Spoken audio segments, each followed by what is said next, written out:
Funding for this CyberWire podcast is made possible in part by LastPass. LastPass is an award-winning security solution that helps millions of individuals in over 70,000 organizations navigate their online lives easily and securely.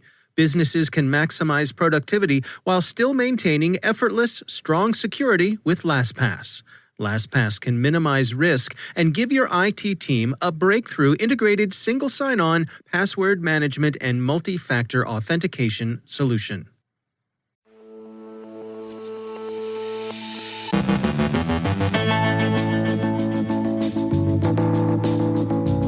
Suspected patriotic hacktivists are defacing websites. A cryptomining worm is stealing AWS credentials. Cruise company Carnival suffered a ransomware attack that involved data theft. U.S. measures against Huawei are expected to make things much more difficult for the Chinese company. Ben Yellen on new tools tracking cyber data on U.S. borders. Our guest is Jesse Rothstein from ExtraHop on what happens to enterprise security when the network goes dark. And a look at the organizational structure of North Korea's hacking units.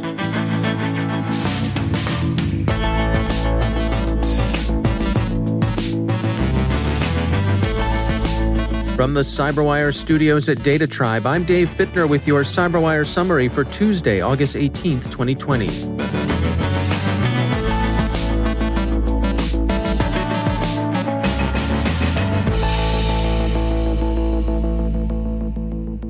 It's difficult to distinguish spontaneous hacktivism from government-run cyber attacks, but two current campaigns look more like patriotic hacktivism than espionage. The Greek Reporter says that government websites in eastern Macedonia and Thrace have been defaced with blue homeland messaging that evidently came from Turkish operators. And Z News trumpets the activities of the Indian cyber troops who've hoisted the Indian tricolor on some 80 Pakistani websites. Researchers at Cato say they've found a cryptomining worm that steals credentials for Amazon Web Services when it infects Docker or Kubernetes instances running on AWS. The worm also swipes local credentials and scans the web for misconfigured Docker instances. The malware is used by a cybercrime gang that calls itself Team TNT. The researchers have observed these attackers successfully compromise a number of Docker and Kubernetes systems. The group's activities were also described by Trend Micro in May, when they were targeting open Docker ports with a cryptominer and DDoS bot. The Team TNT worm installs the XMRig cryptominer to mine Monero. The malware isn't particularly sophisticated, but it seems to be relatively successful as far as cryptomining operations go. The method by which the malware steals AWS credentials is simple. The AWS command line interface stores credentials unencrypted in a file called credentials, and the malware simply uploads this file to the attacker's server. It also steals the AWS configuration file for additional information about the setup. The Cato researchers note that this is the first worm they've seen that has AWS credential stealing functionality, but they expect to see more malware using this tactic in the near future.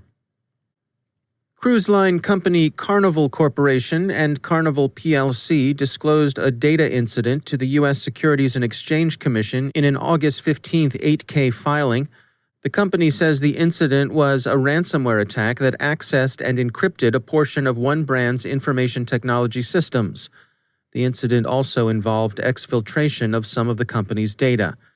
The incident was discovered on August 15th, the same day the company reported it to the SEC, and the investigation is ongoing. Carnival's subsidiaries include Princess Cruises, Carnival, the Holland American Line, Seabourn, P&O Cruises, Costa Cruises, AIDA Cruises, P&O Cruises, and Cunard. Carnival's SEC filing states that while the company doesn't expect the incident to have a material impact on its business, operations, or financial results, quote, "We expect that the security event included unauthorized access to personal data of guests and employees, which may result in potential claims from guests, employees, shareholders, or regulatory agencies. Although we believe that no other information technology systems of the other company's brands have been impacted by this incident based on our investigation to date, there can be no assurance that other information technology systems of the other company's brands will not be adversely affected." End quote. According to the Wall Street Journal, new U.S. measures are making it harder for Huawei to get chips made with American technology. The Washington Post sees the new measures as evidence of the difficulties in stopping an inherently complex trade.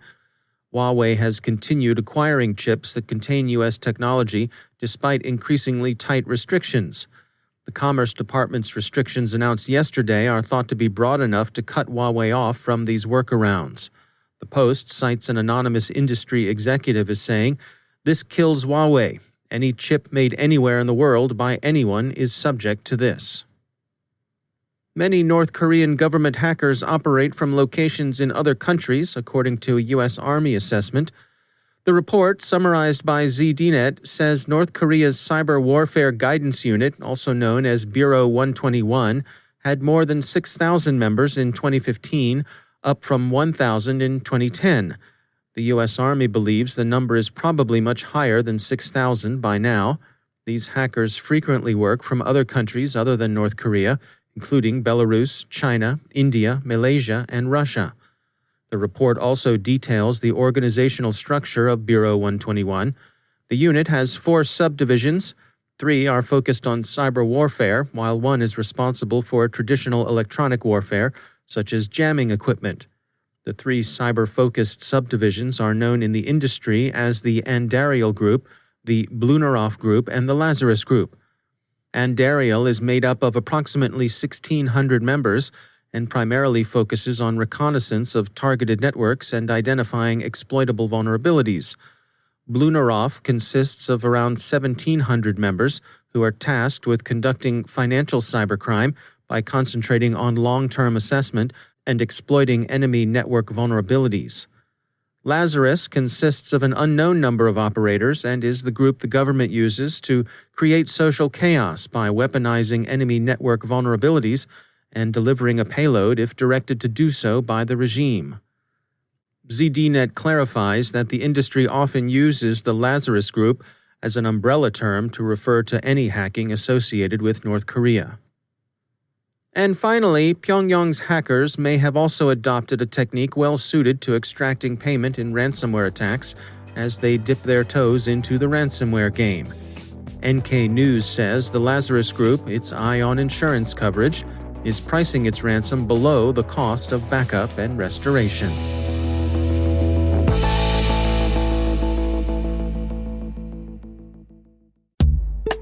It's time to take a moment to tell you about our sponsor, Recorded Future. If you haven't already done so, take a look at Recorded Future's Cyber Daily. We look at it. The CyberWire staff subscribes and consults it daily.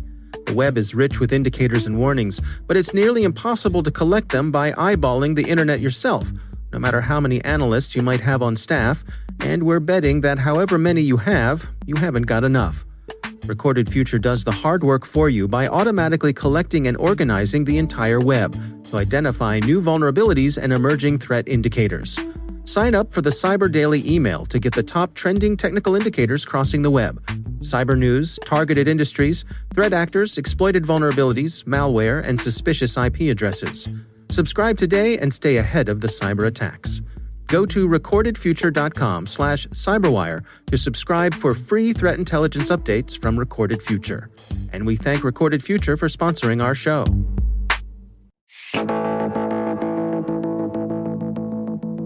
Emerging standards like TLS 1.3 and DNS over HTTPS make good use of encryption to keep data from prying eyes online, but they also present challenges for enterprise security, who may have a harder time monitoring network traffic.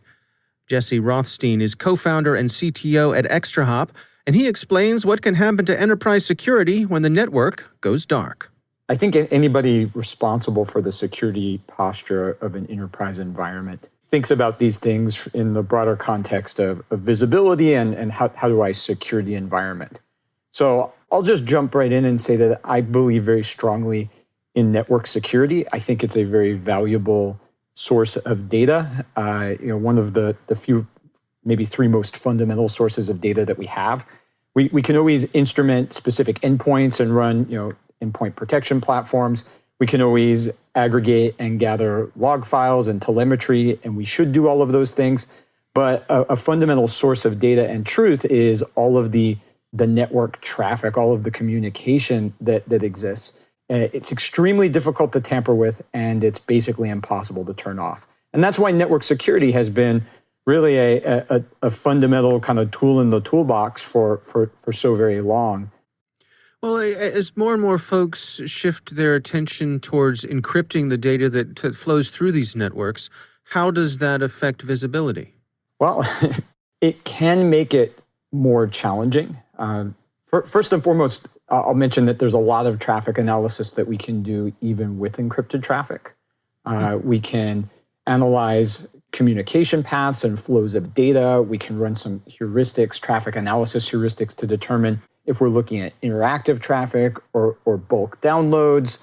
We can do some amount of fingerprinting, even for encrypted traffic. These are where fingerprints like JAW3 and JAW3S and the HASSH, the hash fingerprints, can all provide some visibility into encrypted traffic. But at the end of the day, nothing beats actually inspecting the payload itself.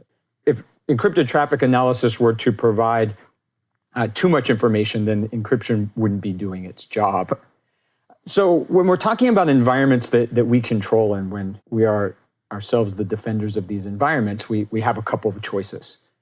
For campus environments, we can certainly perform some sort of SSL TLS interception. There are a variety of ways of doing this, but this basically means breaking and inspecting the traffic. And there are some pros and cons to doing that. But if the goal is to actually analyze user traffic and maybe even with the hope of looking for rogue and unmanaged devices and compromised credentials, that might be very, very important. We can take a very different approach with services that we control and applications that we ourselves are delivering. Because in those situations, we manage all of the infrastructure that's actually terminating the encryption. That's Jesse Rothstein from ExtraHop.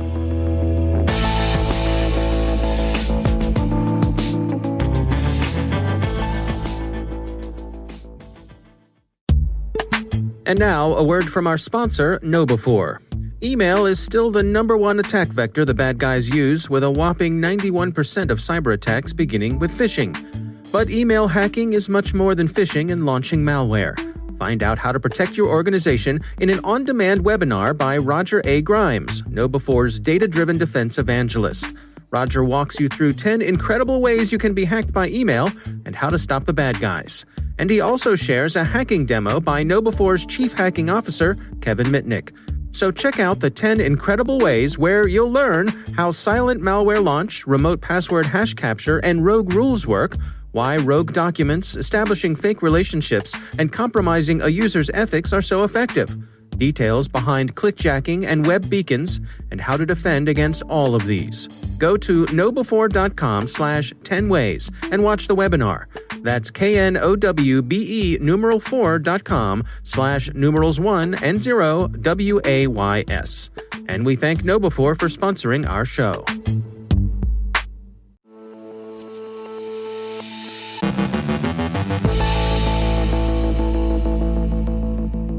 And I am pleased to be joined once again by Ben Yelin. He is from the University of Maryland Center for Health and Homeland Security, and also my co-host over on the Caveat podcast. Ben, it's great to have you back. Good to be with you again, Dave. Interesting article from CNET. The title is Homeland Security Details New Tools for Extracting Device Data at U.S. Borders. What's going on here, Ben? So the Department of Homeland Security is required to release a privacy impact assessment about its data collection practices at U.S. border crossings. And they just released that report at the end of July. What that report said is that people who are crossing the United States border, and that includes U.S. citizens and non-U.S. citizens alike, have been subject to pretty robust data collection practices. The DHS at least has had the capability to extract a lot of very valuable data from your devices. So contacts, call logs, IP addresses, previous GPS locations, cell site information, pretty personal information. And over the past several years, the number of device searches at the border has really multiplied significantly. They noted that in 2018, there were 33,000 such searches of devices at U.S. border crossings. Wow. Now, the good news for civil libertarians on this issue is that there was a court case, I believe we talked about it on our podcast, decided towards the end of 2019, that declared that, at least as it applied to U.S. persons, law enforcement or U.S. Customs and Border Patrol requires reasonable suspicion to search a digital device. So they no longer can conduct warrantless searches at the border. But what was going on before this case, I think, was much more concerning from a civil liberties perspective. There basically were no requirements. So Customs and Border Protection would be allowed to conduct warrantless searches of your device and collect all of this extremely personal information. And obviously, that's a major invasion of privacy. Couple things struck me in this article. One, the policy that they have means they retain the data for 75 years. Yeah, it's a long time. It seems like a long time. Also, that they point out that the data is saved to DHS's local digital forensics network, but then transferred to a company called Penlink, which they describe as being a phone surveillance software company that helps manage this metadata. So perhaps a little bit of third-party risk there? Absolutely. Whenever you're transferring data to a third party, if you are not engaging in best practices in data protection, you're going to introduce some vulnerabilities. One thing they noted in this article that was interesting is that, and this is purely a coincidence, but in the same week that this report was released, the NSA released guidance to its own employees about how to protect information on their own employees' digital devices, saying, use your latest software patches, turn off Bluetooth, et cetera, et cetera. I think if you were to read these two guidance documents together, the overarching message is protect your device from us, the federal government. We, the federal government, are telling you to protect your device from maybe a different federal department, but from the federal government itself. Right. Yeah, I love this statement here, too. In the article, they say that DHS said the privacy risks of using the tools are low because only trained forensics technicians will have access to the tools and only data relevant to investigations will be extracted. That's I know, that's just so funny. It's hard to believe that a DHS spokesperson would have the gall to put that in a statement just because it's such an obvious... Anybody who's well-versed in these issues would know that that's just such a thin line that indicates that your data is not actually secure. Because there are just so many potential vulnerabilities there. You're transferring this data to a third party. We've known not just from Customs and Border Protection, but from other federal surveillance programs that very frequently, not just the particular data relevant to a criminal investigation is being collected when you're talking about a dragnet program. Yeah. And so, anybody who is well-versed in these issues would see that statement and their eyes would roll into the back of their head. I mean, I suppose it's good that DHS has to publish these impact assessments, yes? Absolutely. And that's, where Congress comes into play. When they authorize these programs, Department of Homeland Security was authorized in 2002 and has been reauthorized since. When you have these reauthorization programs, one thing you can do is require a certain level of transparency. So require semi-annual reports, annual reports. That's often the only way we know about, what our government is doing as it relates to digital data or, frankly, anything else. So, that is one stick that Congress has that can really force agencies to be transparent. All right. Well, interesting stuff for sure. Ben Yellen, thanks for joining us. Thank you.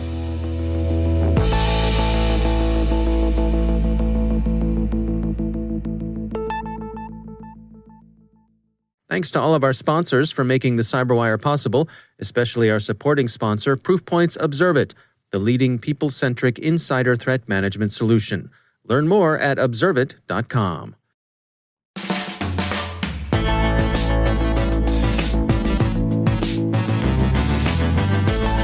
And that's the CyberWire. For links to all the stories mentioned in today's podcast, check out our daily news brief at thecyberwire.com. The CyberWire podcast is proudly produced in Maryland out of the startup studios of Data Tribe, where they're co-building the next generation of cybersecurity teams and technologies. Our amazing CyberWire team is Elliot Peltzman, Puru Prakash, Stefan Vaziri, Kelsey Bond, Tim Nodar, Joe Kerrigan, Carol Terrio, Ben Yellen, Nick Valecki, Gita Johnson, Bennett Moe, Chris Russell, John Petrick, Jennifer Iben, Rick Howard, Peter Kilpie, and I'm Dave Bittner. Thanks for listening. We'll see you back here tomorrow.